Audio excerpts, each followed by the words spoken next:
When you hear the word identity, what's the first thing you think of?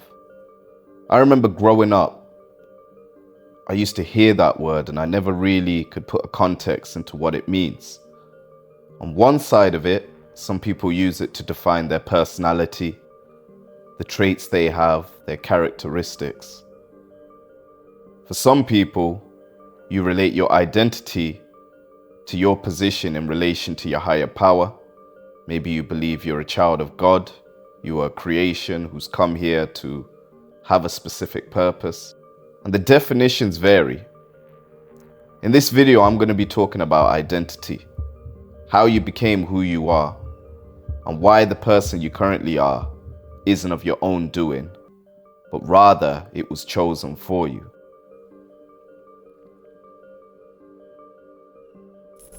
See, when we came out of the hospital, newborn baby, and we were finally put in the arms of our parents, whether it was both, whether it was one, whether we was an orphan, at some point we came into this world. And we don't necessarily get to choose the environment that we're born into, the circumstances we're put into, or even the genetics that we are born with. But when we came into this world, there was already a playground in which we was put into. Some of you guys come from wealthier families, some of you more middle class, some of you from the bottom, as you like to describe it. And the environment that you was born into pretty much shaped a lot of the person that you are today. I want you guys to think of the neighborhoods you grew up in. What were some of the people like? What were the personalities like? Did you live in an area where walking around alone was a safe thing to do?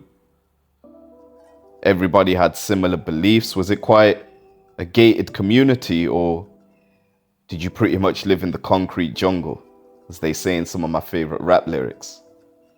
Either way, the place that you grew up in shaped a lot of who you are today. It allowed you to become the person you are and shaped your identity, if you want to call that, way before you started writing your own story.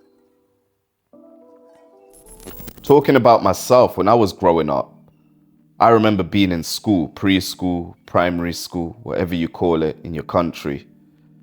We essentially all wanted to fit in some sort of social circle. You know, there was different groups of kids with different personalities, and you would find your tribe, your group of people. And usually the way you would determine that is the people that best suited your personality. But I remember all the kids had different personalities. And depending on their upbringing, that's the side of them that you would see when they came into school. If somebody had a very tough upbringing, where their parents were quite strict, you usually have one of two reactions. They would either become very isolated, quiet, reserved. They wouldn't really say much, try to make friends. Or it would make them tough. They had a hard interior and exterior. They typically were the sort of kids that weren't afraid to get into a fight because they were so accustomed to a rough upbringing. But the point of this is to get you guys to see that a lot of the times we like to think that we are the person who are writing our own destiny, like we're writing our own future. But if you look very closely, some of the earliest memories you have in your life shaped you more than you can even imagine. The schools you went to, the people you was associated with, even the beliefs of your family. Maybe they had a religious background. See, what I believe in this world is if you don't write your identity is written for you. And until you can actually look at the person you currently are, your character traits, and you begin to question the origins of your personality, maybe begin to ask yourself whether or not the person you currently are complements what your goals are in life. That's the only time that you begin to see whether or not the person you currently are is serving you, or if you need to rewrite the script.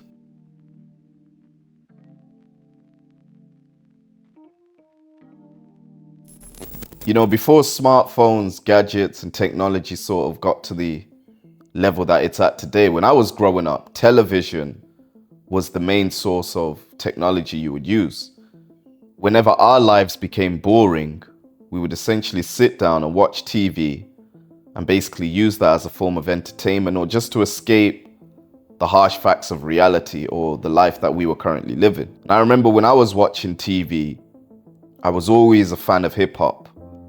The culture, the outfits, the way these guys carried themselves, and the fact that they sort of reminded me of me.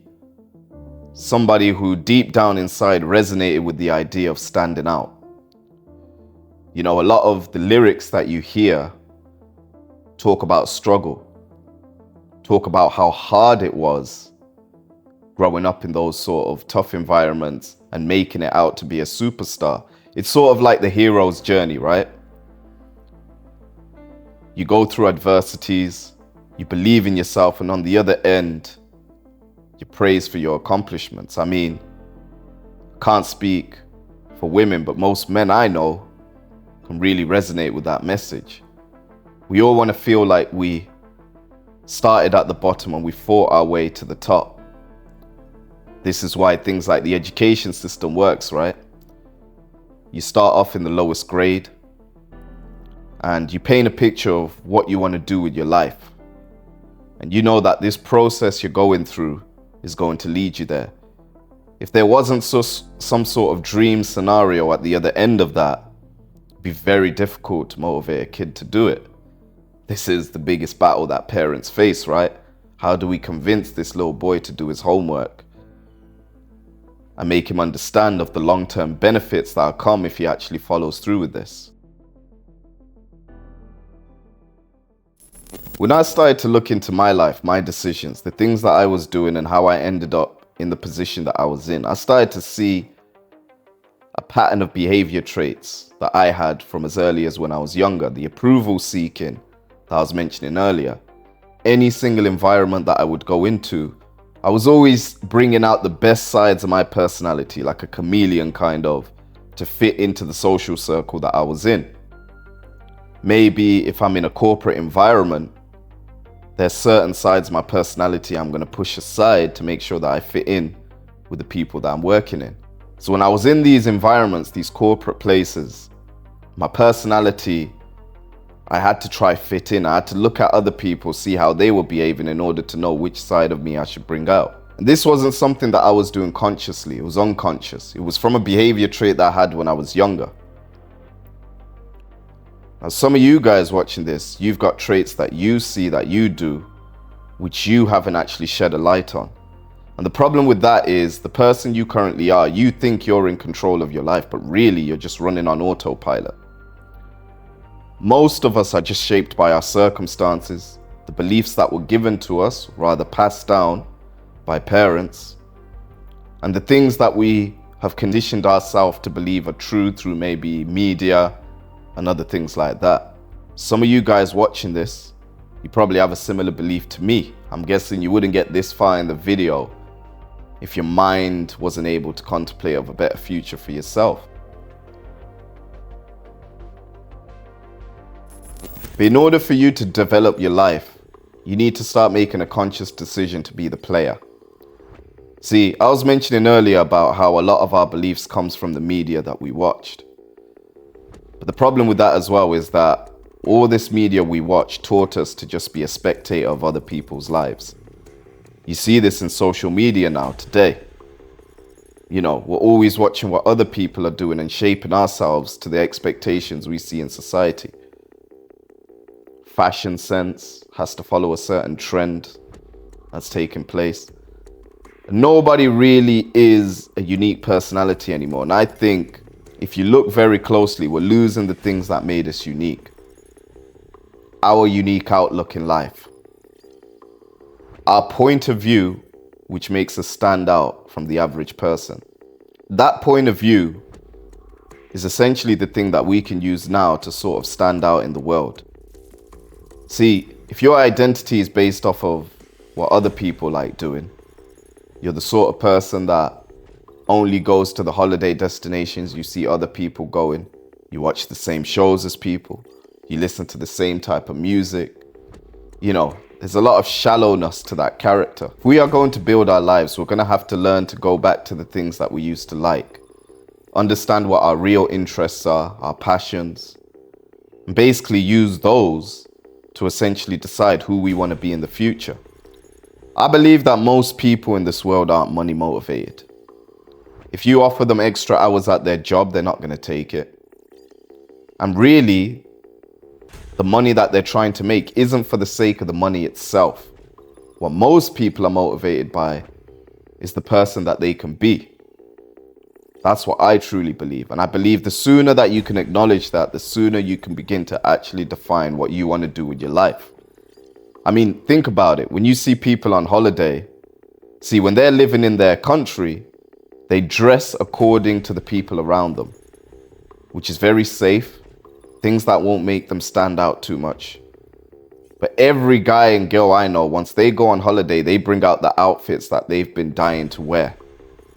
They no longer have a limit or a capacity on what they believe they should be wearing to fit in. Matter of fact, they want to stand out. Now, that person that you show up as when you go on holiday, I believe that's the actual real you. And the closer you can get to building your life to replicate that version of yourself on a day-to-day basis, the more fulfilled you're going to feel. See, when you decide that you want to become a certain type of person, the way in which you become that sort of person isn't just by changing the external, right? You don't just change the outfits you're wearing, the car you're driving, the house you're living in. If you're really honest with yourself, you have to change some of your characteristics. You've got to stop seeking people's approval. If you're going to be the sort of person who dresses how they want when they want, that requires you to not care about the opinions of other people, which most people are scared to address. It means you have to have confidence, which means you have to build that confidence. But I believe confidence, discipline, self-sufficiency can all be cultivated like a muscle, just like you do in the gym. And if you keep hammering at it, you're eventually going to shape yourself into the person you want to be.